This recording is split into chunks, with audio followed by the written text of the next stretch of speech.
This is an image of the Lido Hotel in Beijing. It's been the home of many of the families of the 239 people aboard Flight 370. But today, those families were effectively told by Malaysia Airlines to pack their bags and leave the family support centers that it had established. It's already Friday morning in Beijing, and today the airline is closing its hotel support center there. And that's our unfinished story tonight. So how do the families feel about the release of the preliminary report by Malaysia? Are they satisfied? Or do they feel there are still too many unanswered questions? Let's bring in Sarah Bajak. Her partner, Philip Wood, was a passenger aboard Flight 370. She was also at the Lido Hotel Thursday when families were briefed by officials. As a matter of fact, Sarah, I'd love it if you would paint that picture for us in terms of how the report was received by those family members. Well, the report that was given at the hotel was only a briefing on the fact that they will be closing the support centers and sending the families home. The families did not receive any kind of overview of the preliminary report that was released by DCA. So, let's separate those topics. I had actually been at the Lido Hotel earlier, about 6 o'clock, to do an interview. And we were shut down by the police. So the police came and made the camera crew go away. So I went inside with my camera, and it was a very tense place. More than 500 families gathered, probably about 100 police officers in full battle fatigue. And, the whole report was done in English. So the average person in the room really had no clue what they were even hearing until a translator started after the fact. And that's when I left, because it started getting very tense.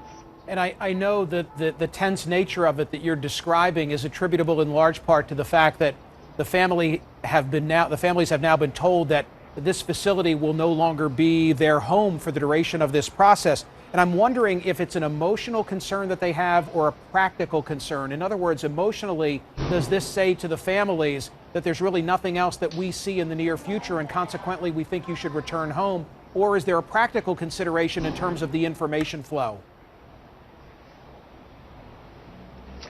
It's both. Partly, this is a support network that everybody has developed, right? It's become a big, giant family. But also, the average Chinese person, when they go home, they will have no other means of communication. So Malaysian Airlines is sending everybody home, but they haven't actually created any kind of interim step for them. But I think there's something very important to raise here, is that the timing of this was almost too perfect to distract from the release of the ICAO report. Because that report raises far more questions than it answered. It is riddled with discrepancies. It contradicts itself even between the maps given and the document of the report, as well as the list of actions taken. There are actual contradictions between what they've put in those three documents. I know from a prior conversation that we've had that you participated in the drafting of 26 questions that you were looking to be answered. How many of the 26, if any, were resolved with the issuance of this report? Well, they did issue the cargo manifest, so that was one of the things we had been asking for, but they still have not released any data.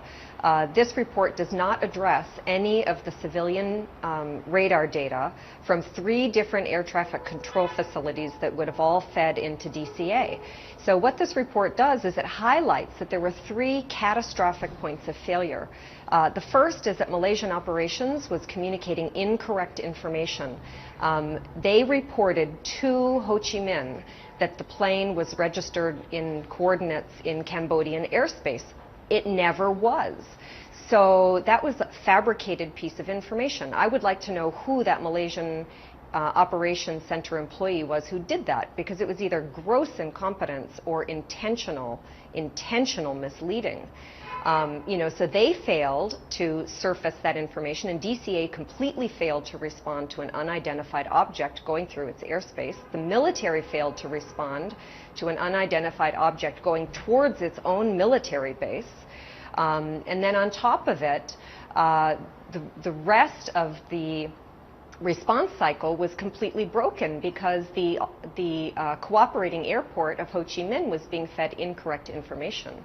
I know that you continue to post Facebook messages to your partner. If the status quo doesn't change, for how long will that continue to be your approach, your outlook? Well, I continue to write messages to Philip several times a day. We had constant communication when he was present, and we continue to have constant communication, at least one-sided. I haven't been posting as many recently because, frankly, most of them aren't fit for public consumption. But I'll continue to do that. It's a good outlet. Sarah Bajak, Godspeed. Thank you.